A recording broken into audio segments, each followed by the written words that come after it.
भिखारिन ने अग्निमय नेत्रों से देखकर कहा, वाह रे लाडले, मुझसे हंसी करने चला है। यही माँ बाप ने सिखाया है। तब तो खूब कुल का नाम जगाओगे।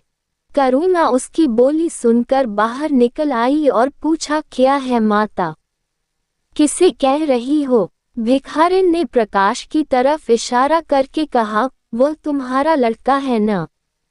देखो, कटोरे में भूसा भरकर मेरी झोली में डाल गया है।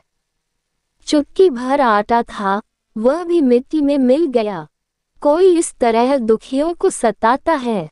सबके दिन एक से नहीं रहते। आदमी को घमंड न करना चाहिए।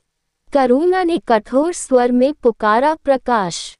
प्रकाश लज्जित न हुआ, अभिमान से सिर उठाए हुए आया और बोला, वह हमारे घर भीख क्यों मांगने आई है? कुछ काम क्यों नहीं करती? करुणा ने उसे समझाने की चेष्टा करके कहा, शर्म नहीं आती, उल्टे और औक दिखाते हो। प्रकाश, शर्म क्यों आए? ये क्यों रोज भीख मांगने आती है? हमारे यहाँ क्या कोई चीज मुफ्त आती है? करुणा, तुम्हें कुछ न देना था तो सीधे से कह देते, जाओ। तुमने ये शरारत क्यों की? प्रकाश, उनकी आदत कैसे छूटती? करुणा ने बिगड़ कर कहा, तुम अब पिटोगे मेरे हाथों। प्रकाश, पिटूंगा क्यों? आप जबरदस्ती पीटेंगी। दूसरे मुल्कों में अगर कोई भीख मांगे तो कैद कर लिया जाए। यह नहीं कि उल्टे भिखमंगों को और शह दी जाए। करुणा, जो अपन है वह कैसे काम करे? प्रकाश, तो जाकर डूब मरे, जिंदा क्यों रहती है? करुणा निरुत्तर हो गई। बुढ़िया को तो उसने आटा दाल देकर विदा किया, किंतु प्रकाश का कुतर्क उसके हृदय में फोड़े के समान टीसता रहा। उसने ये धृष्टता, यह अविनय कहाँ सीखी? रात को भी उसे बार बार यही ख्याल सताता रहा।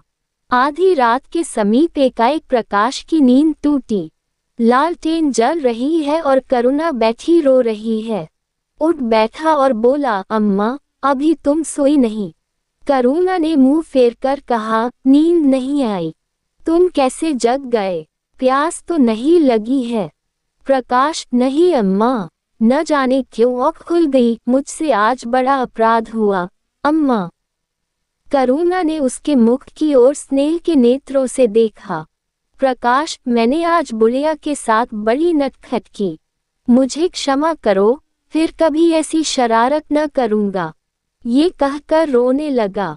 करुणा ने स्नेहार्द्र होकर उसे गले लगा लिया और उसके कपोलों का चुंबन करके बोली, बेटा, मुझे खुश करने के लिए ये कह रहे हो या तुम्हारे मन में सचमुच पछतावा हो रहा है?